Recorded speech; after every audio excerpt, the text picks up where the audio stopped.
Ladies and gentlemen, welcome to another episode of Behind the Counter from Fiend's Own Video, Behind the Fiends, their old buddy John. And today I am going to be joined by Mr. Joshua Brucker. He is the writer and director of the new film Mothman. It is a found footage film, kind of in the vein of Last Broadcast, Blair Witch Project. What's another one out there? I guess you could probably even say the infamous Cannibal Holocaust is also in that vein and genre of movie. But without any further ado, I'm sorry guys, I'm running on very little sleep. I did a live stream last night, but no excuses, the show must go on. But without any further ado, I am going to bring in Mr. Joshua Brucker because he's kind of on a limited schedule at the moment. Hey, Joshua, what's going on? Hey, how's it going? Not bad, not bad. Yeah, I know you got the new baby at the house and you're kind of left on your own with it at the moment because your wife's out selling the Girl Scout cookies. Yeah, February is Girl Scout month, so. Yeah, he is here too. And me as a fat boy, it's hard to turn down those cookies. Yeah, every weekend they set up booths at the local Walmart. They do pretty good out that way. Yeah. I don't know 100% how much they generally pull in, but I think each girl sells about $1,500 worth. Jeez. Yeah. That's money making machine there, son. So the Mothman. You're from North Carolina, correct? I am not. I live in Illinois. I live in Illinois. We're shooting in Ohio. And about an hour north of Point Pleasant, actually. Oh, okay. I thought you all were from out of like North Carolina or something. Totally off, John. Illinois, North Carolina is a little bit different. A lot of my crew is coming from North Carolina. Yeah, that's my home state, and that was, growing up, we always heard legends of the Mothman. On the West Virginia Turnpike, drivers would be riding down the road, and they would see red eyes staring in the passenger window, and different things of that nature. And the legends got stronger as you got closer to West Virginia. Yeah. It seemed like between North Carolina, Virginia, and West Virginia, there was always stories of that. Yeah, where I live, there's the Lanterns Lane. Mm-hmm. That's really about the most significant one. We don't have anything super cool around here. What is this? Skinner just said, crazy echo when Joshua talks. Give me just a second and let me adjust that then. How about now? Hello? There, I got echo cancellation on now. Maybe that helps. Yeah, I don't hear feedback anymore.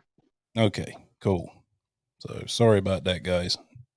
Normally I can go without echo cancellation so I can get stereo sound, but we'll go with echo cancellation. Thanks for that, Matt. Yeah, Matt, he's always keeping track of my live streams for me.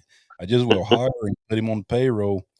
Yeah, he seems pretty cool. So yeah, he contributed to the campaign.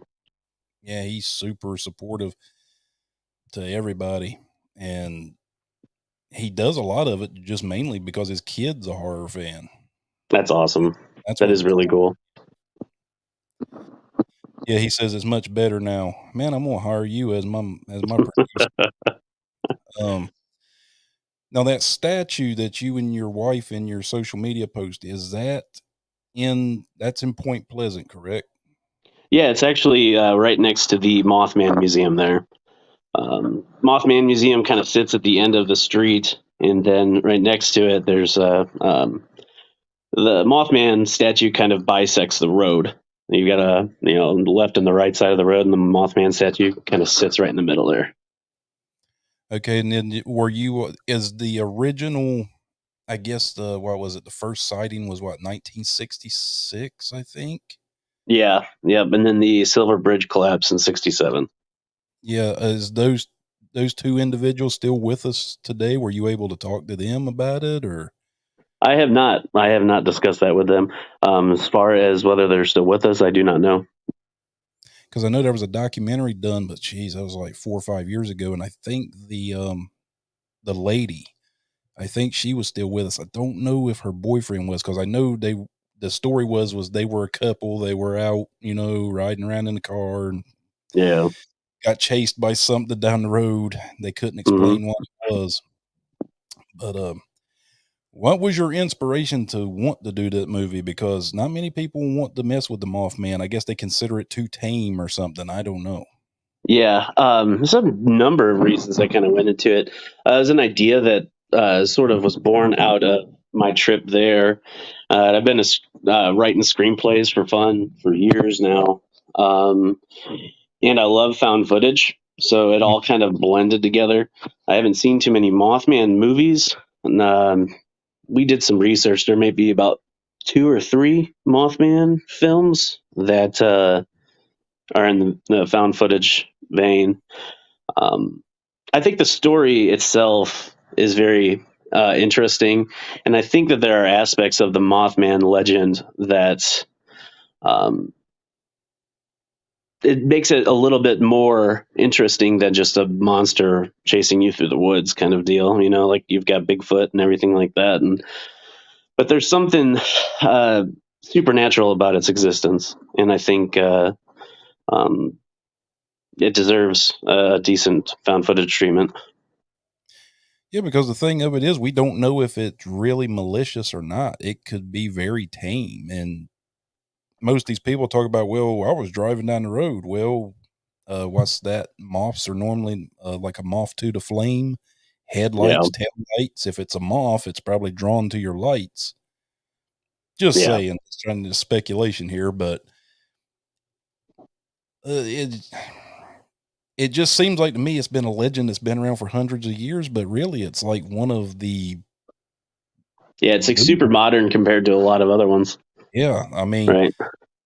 But just the amount of sightings and stories you would attribute it to being as old as Bigfoot, Nessie. I mean, all those. And I've always found it super cool, and so many people, you can clearly tell people have been like, oh, I caught it on camera tonight, and you go on YouTube and look, and you can clearly tell it's complete fake and just whatever. But I think that for me in the story itself, that aspect of whether or not it's titled, or it's been given the moniker Harbinger of Doom, right? But do we really know that? And I think that is a question that I kind of handle in my film. The brother goes missing. I should probably just give you the synopsis for it. And basically follows a young woman and her boyfriend. She's fresh out of film school, and she wants to make a documentary about the disappearance of her brother. And her brother had been missing for a couple years, so she returns home to try to find him. And you probably guess that the brother does have an encounter with Mothman. And through a series of video blogs for him, we get his side of the story in kind of sandwiched in the middle of the movie. He really wrestles with the idea of seeing Mothman, and as he kind of comes to believe that it showed itself to him for a reason, and he struggles to find that reason throughout the entire that portion of the film. Whether or not it's there to warn him personally of something, whether it's there to warn him of something that could potentially happen to his community. He fears for them. He fears for his family. He fears for his friends. But is he good or evil? And that's something that he questions. Now, yesterday on social media, you posted a concept for your creature, for the Mothman. Yeah, I actually shared that with you. I haven't put it out publicly just yet. Okay, but so I'm not going to spoil it then. Not going to spoil it. So yeah, I think what I'm going to do is, it's with the designer now and my monster maker. I think once I really get a good look at how it's going to come out. I've got some concept art, like I showed you, but yeah, I think you could probably tell from the design kind of what direction I plan on going with that creature. I was telling some friends earlier that it's obviously, I'm not going to put a stuntman on wires and send him into the stratosphere or anything like that. So That would be cool. it would. It would. But yeah, you saw it. I know you dug it, and I think everybody else will too. Oh yeah, it's super cool. Yeah, I mean, creep factor 10, guys, if not more. I'm glad you stopped me because I was like, oh shit, I almost gave away. Thank you for that. I kind of wrestled with the idea. I had a perk because my monster maker is actually making 2 sets, and one of my perks was to own one of the suits, and we'll use to film with. And and somebody bought it, and they haven't seen it yet. So I kind of wrestled with whether or not I want to share it or I don't. I said that perk was purchased, so I guess need to share it right now. If that person is listening or sees this and they would like to see what the design is, they are more than welcome to reach out to me and take a look at what you're getting. Yeah, I wrestled with man, I'm gonna buy that creature suit that he's offering. And then I'm looking around because I don't live in a very big apartment and it's already full of horror stuff everywhere. And but where am I going to put it? And so I just rolled with some of your other perks like associate producer or executive producer and all that different stuff. So it was like, Yeah. I'll get that and roll with that. Oh, hey, Michelle, what's going on? Hello. Matt said that's an amazing perk. Matt, were you the one that bought the creature suit for your son? So, with that said, Mm-hmm. you being a director and a writer, what was your biggest inspirations to get you into movie making? Yeah, I belong to a found footage movie group on Facebook, super active. I try to communicate with everybody, talk to everybody on there. And I actually posted a couple months ago. I was like, well, I want to make a found footage film. And I knew a lot of filmmakers were in there. And I was like, kind of started asking questions about how to design a script and things like that, just because I wanted to know like how to basically get into it. So I can actually flush out an idea. And I became friends with Dylan, Dylan Brown. He directed The Devil's Children, and he's working on his new one, The Flock. And he's been a huge inspiration. I saw a lot of super, super cool found footage movies that came out last year and the year before that really inspired me. Like we have like Horror in the High Desert, The Devil's Children. I really liked the Howard's Mills or Howard's Mill, I think is what it's called, in Savage Land. Both films were creepy, but not like jump scary, if that makes sense. Have you seen Curse of Aurora? I did. I watched that one too. That one's super awesome. Yeah. Yeah, I actually had them on the show about, gosh, don't seem like it was that long ago. It was probably about 3 months ago. And the fact that it was based on a true story, but the way that they did it as spoilers, everybody, it's a cult in the town and they all worship this girl for what, and it was just like super, it took just elements of different things. I mean, it was like Blair Witch Project, maybe some Last Broadcast. I don't know, because Last Broadcast was more Jersey Devilish type stuff, but it's been years since I watched that. I think I had to stream it on a sketchy website last time I was able to. It might be on you. Is it available on YouTube now? If it is, it's just hard to come by. I really don't know. I know I found a few VHSs on eBay, but people were commanding like big money for it. Yeah. It wasn't very widely distributed, and I doubt a lot of people have even seen it. But the premise of it is basically a news reporter goes out into the Pine Barrens in New Jersey with his film crew, and They get done up by the Jersey Devil, and somehow the news reporter, I think he's the one that survives, and he gets blamed for all the murders. Something to that effect. Yep.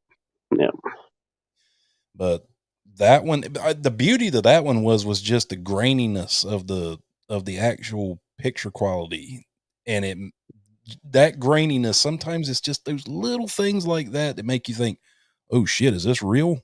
Did this really? Just like the McPherson tapes. Mm-hmm. Yeah, the first one, not the remake, I suppose. I guess how grainy and awesome that one looked. Kind of brings a level of authenticity to it. Even though we're going into it knowing that it's fake, it still creatively is cool to watch. What's the name of the movie you're talking about? The movie that we were talking about is called The Last Broadcast from 1994. I don't know if you'll find it, Matt. It's very obscure. There are some, like, I guess some guys have made like copies of it on eBay, but they're scalping people for them. So yeah, good luck. It's crazy. And a lot of people call it the grandfather of found footage, but I don't know, because we can also say Cannibal Holocaust was kind of a found footage film to an extent, but yeah, it's more like a mockumentary, if you want to call it that, almost like a pseudo documentary, and that's kind of how my film's going to play out for a majority of it. We've got sit down interviews with some family members of our main characters there, and they sit down and talk to cops, talk to search and rescue, just players in the brother's life, and they kind of they end up finding an SD card in his cell phone.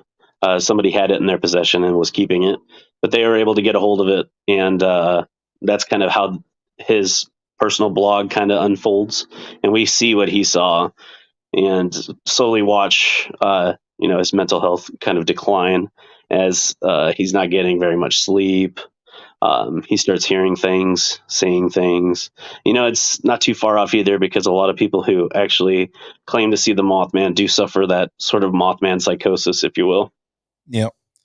Because if you get lost in the woods, you get disoriented, lack of sleep. I've been there. With lack of sleep, you get disoriented and or start having hallucinations.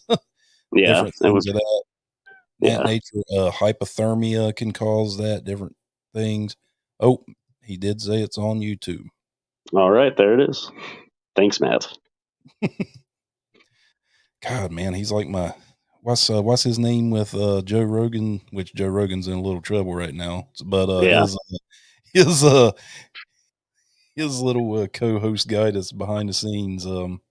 Actually, I haven't listened to Joe Rogan probably in like 3 or 4 years. I used to have a job where I can like work and listen to podcasts all the time, and I don't do that job anymore. So that kind of got away from me.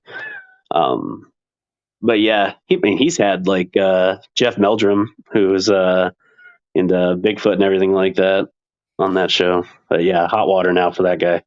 Yeah, Jamie. So Matt's kind of like my Jamie, but yeah, Joe Rogan, he got too much into the conspiracy theory guys, and it's hurting him a little bit, which I enjoy a good conspiracy theory, but some of that stuff's a little too far-fetched, it's crazy. Yeah. But that, or I mean, maybe not make that a topic to sort of disseminate information on a public platform like that. It's okay to believe crazy stuff. Just keep it in the back of your mind. Yeah, especially when you're the number one podcaster in the world. I mean, let's be real.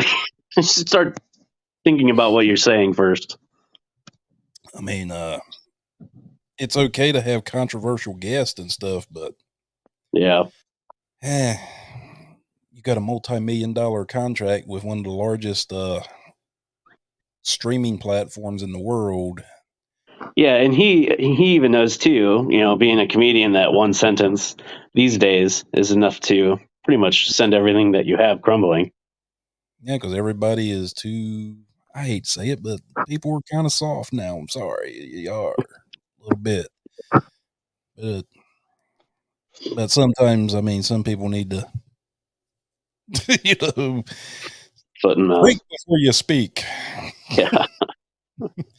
So your campaign, I have watched a lot of campaigns there because I've only been kind of in this horror community and supporting these movies and different things going on 2 years.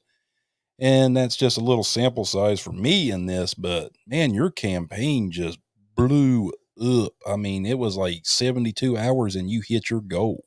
And in this financial climate that we're in right now was freaking amazing to me because some of these guys like Steve Merlo and different ones, it's taken them a few campaigns just to get, their funding. Yeah. Now, granted, it is the budget's on the skinnier side. Well, I get that, but what I'm saying is, man, it just seemed like boom, boom, boom, and you were there. Yeah, it happens. I mean, if you'll go to the campaign and take a look, I set that sucker to run 45 days, and it's just staying open for 42 days now. I think 41 days left, and we're just sitting rocking.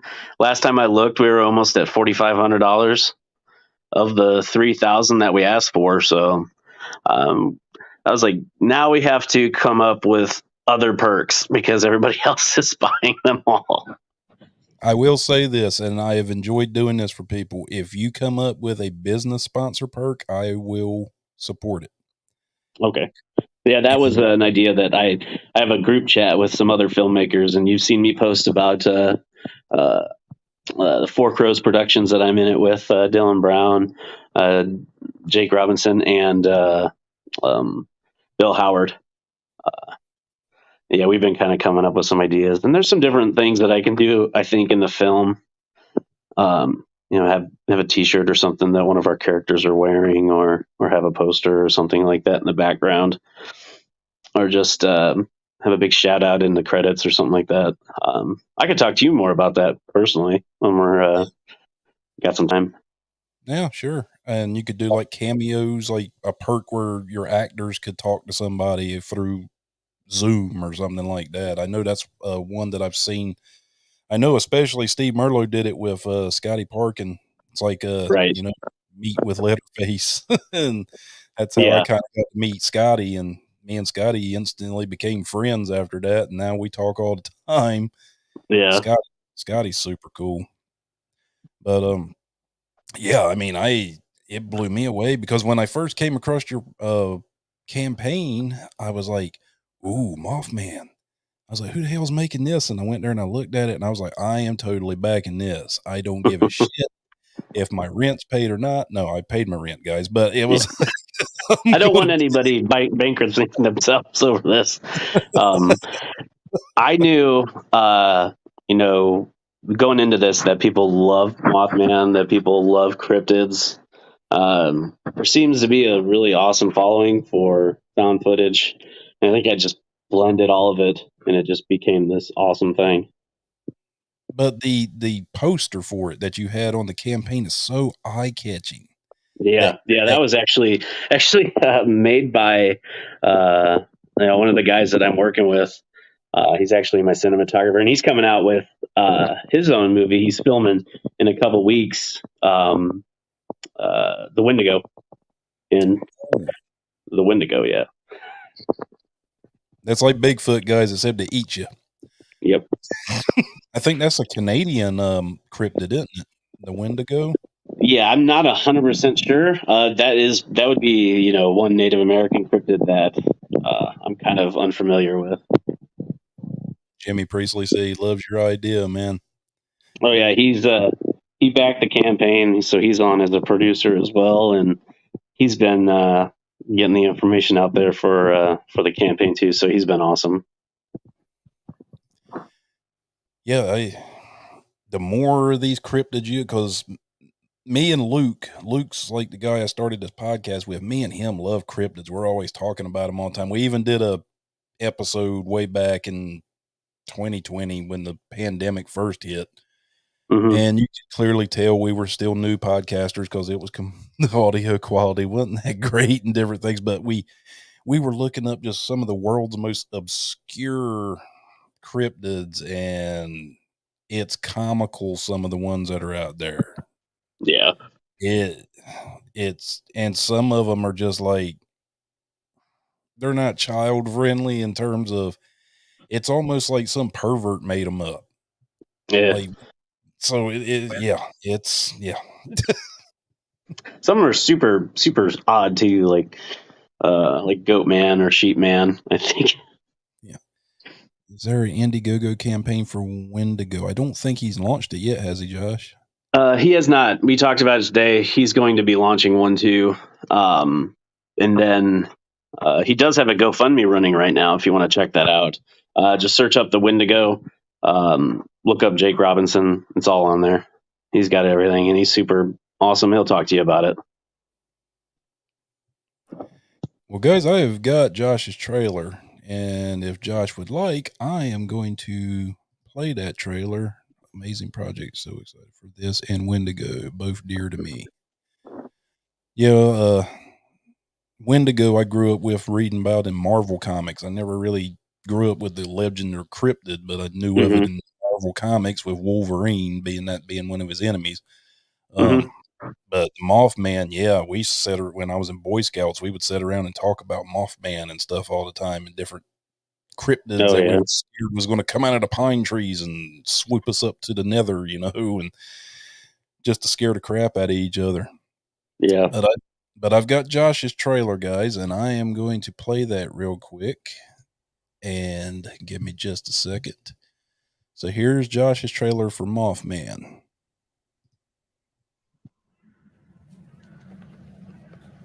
Hopefully everybody can hear it okay, because on my end I can never hear it.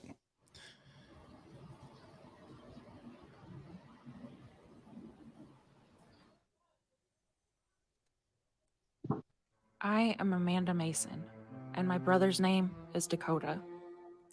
He was born March of 1997. We were really close throughout our childhood. As we grew older, we grew apart.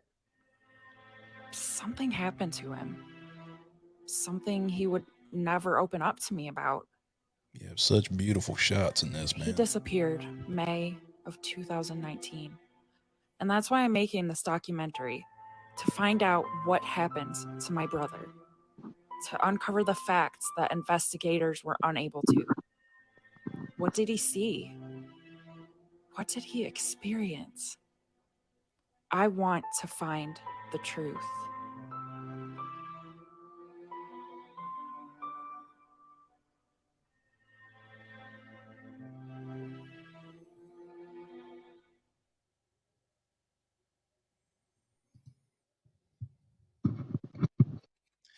You have a lot of beautiful shots in that, my friend.